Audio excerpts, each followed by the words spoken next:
Hə, 1804 Sən başlayır. Gəncə. Aha. 1806 sonra 5 Qarabağ. 1805 5 niyə deyirsən? Yox, Yox, 5-ə tutulur evlərdir. o işğal Bakı ilə edilir. bilərmi? Ələmin, Gəncə, Bakı, Dərbənd. 1804 Gəncə, 1806 təkrar bir Bakı. daha Bakı, Quba. 1810 Quba. Xanım deyir, 1819 Şəki. xanım deyir, xanım deyir. Dərbənd. Aha, bəli, Dərbənd də var. Xanım davam elə. Ondan sonra Sonra Şəki. 1810 sonra aha, Şamaxı. 20 Şamaxı, Şamaxı da sənin yurdunda onu bilməlisən.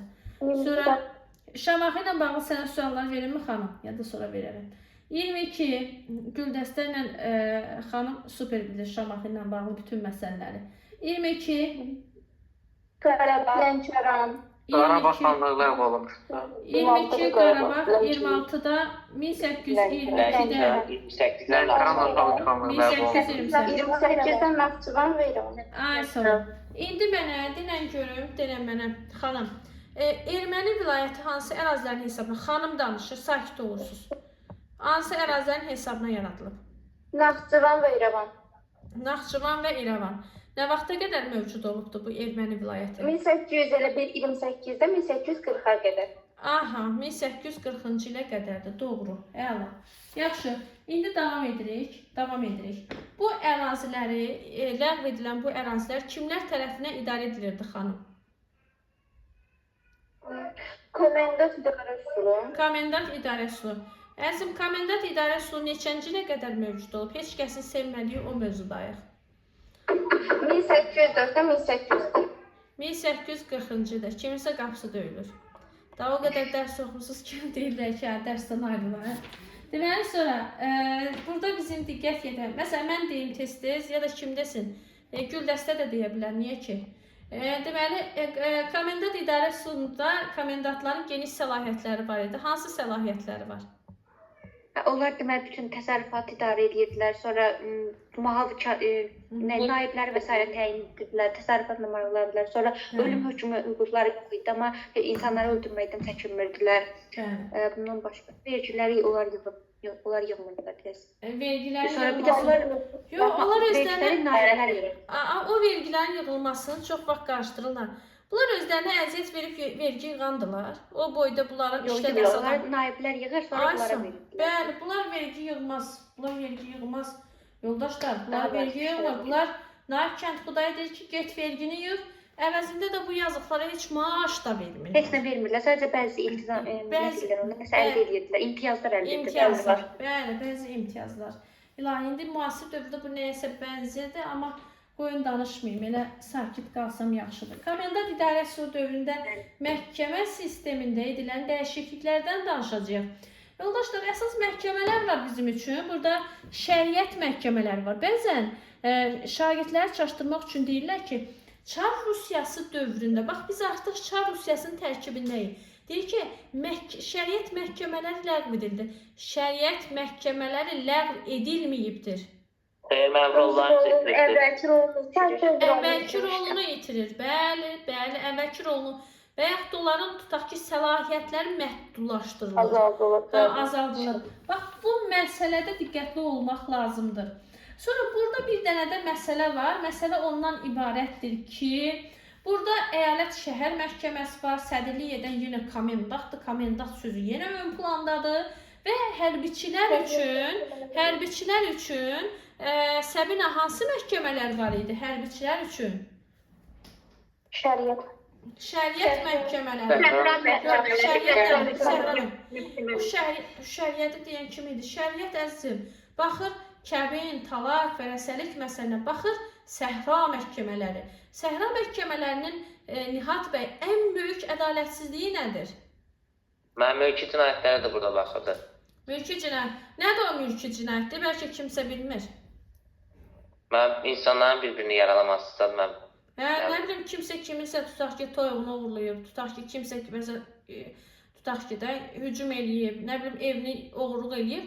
Bu məsələlər baxılmalıdır mülki məhkəmələrdə, amma bu məhkəmələrdə baxılmırdı, baxılırdı səhra məhkəmələrində.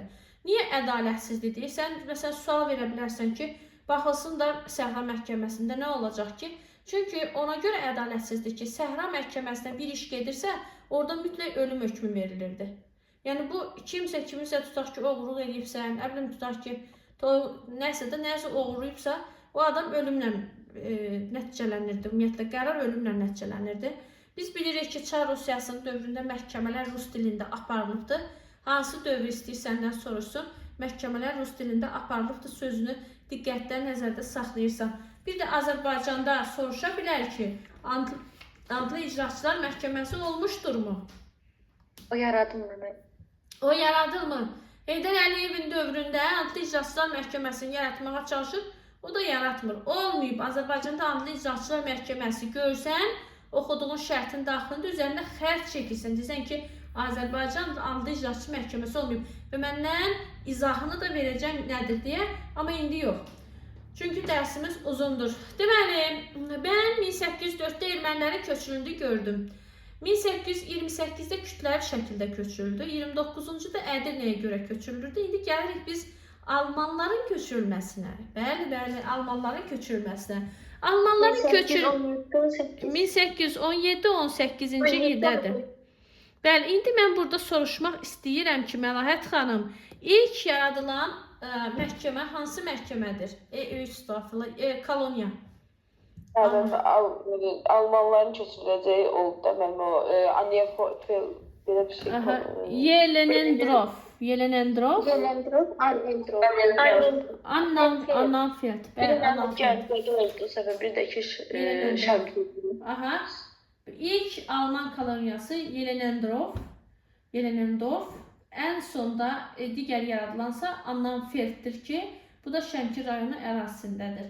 Mən istəyirəm də bunların adını istəyər bizdən. Necə?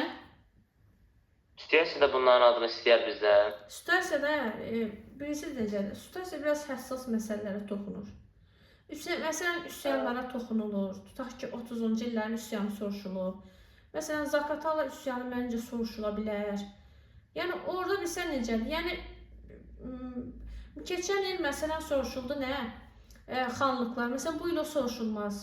Keçən il soruşuldu, ondan əvvəlki Səlcuqlar bir dəfə situasiyaya düşdü, ondan yekunlaşdı. Başqa nə düşüb? Yadıma düşənlərdən deyim də. Nəsə o qədər.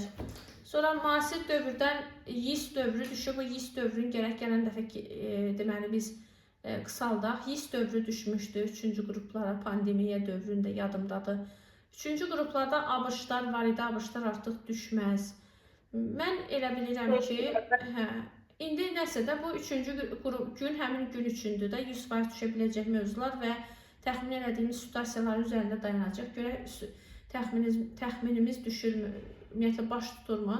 İnşallah ki, baş tutar. Bu mənim üçün olar ən böyük uğur. Yaxşı, indi mən sual vermək istəyirəm. Yenə də təkrar sual-cavabda Zəhra xanım. Zəhra xanım, Azərbaycanda ilk manufakturanın yaranması nə vaxtdır? 1827. 1827-ci ildə Nuxada ilk kapitalist müəssisəsi olan məsələn bizdən soruşa bilər ilk kapitalist müəssisəsi hansıdır? Deyirsiniz ki, bu ilk manufakturadır. Bəli, ilk manufaktura yaradılır, Xanabad manufakturası fəaliyyətə başlayır və 1836-cı illə bağlı yoldaşlar 3 dənə əsas məqamı yadda saxlayırıq. Deyilmən.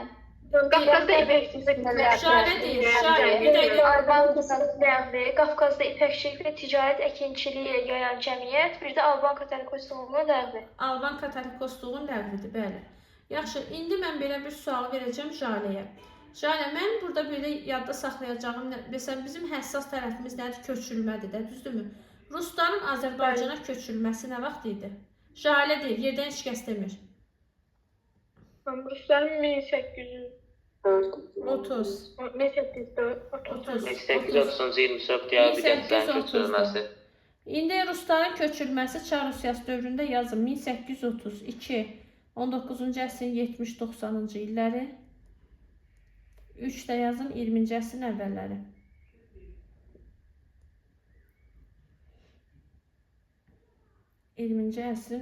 Yazdınız da yəqin qeyd elədiniz. Yaxşı, indi mən burada diqqət yetirəcəyim məsələ nədir? Hansı ki 1830-cu ildə oktyabr ayının 20 oktyabr tarixli fərmanda nəzərdə tutulur ki, Rusiyanın mərkəz hissəsindən bidətçi, mərkəzi quberniyalarından bidətçi rus kəndləri Azərbaycana köçürülür. Və beləliklə ilk rus məskənləri yaradılır. İlk sözünü, ilk rus məskəni nə vaxt yaradıldı deyəndə 1830 götürəcəksiniz.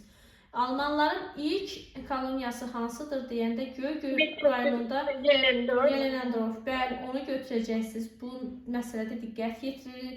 Ruslar başqa hansı ərazilərə köçürülmüşdür deyəndə burada Qarabağ, Şirvan və Lənkərana götürəcəksiniz. Bu məsələdə də diqqətli olmağa çalışın.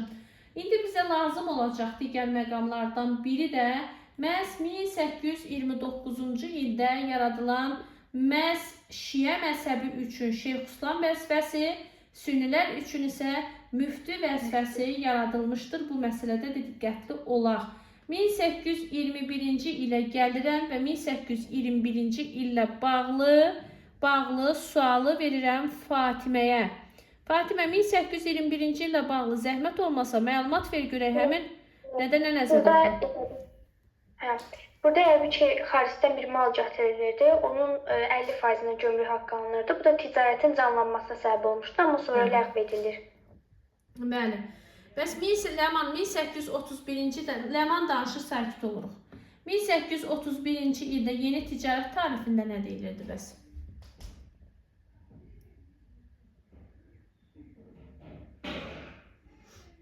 Bax Ləman, niyə cavab vermirsən? Hə, yaxşı, Güldəstə səndə. 1831-dəki yasaqlı tarif idi. Orada da deyirdi ki, yəni Avropa mallarından daha Cənubi Qafqaza daha çox axın olur, bir də daha yüksək gömrük alınırdı. Bəli, daha çox almağı dayandırılır. Hətta orada 1836-da Doğrudur. Sonra bizdən soruşa bilər ki, 1836-cı ildə, 1836-da Məhəmməd, nə əlavə edək bu ticarətlə bağlı olan bir məsələyə? Məhəmməd danışır, yerdən heç kəs danışmasın. Rəhdar vergisi ləğv olunurdu desin. Ay sağ ol, daxili gömrük rüsumunun ləğv edilməsi. 31-i bir də təkrar elə, Məhəmməd nə oldu 31-də? Mən ölkə xarici malların gəlməsi qadağanı məhdudlaşdırıldı. Üçüncü ölkə aparılması. Üçüncü Rus malları satış fiyatı bir də elə idi. Aha. Yüksək deyir ki, Avropa mallarının Cənubi Qafqaza axınını yüksək gömrük haqqı vasitəsilə dayandı.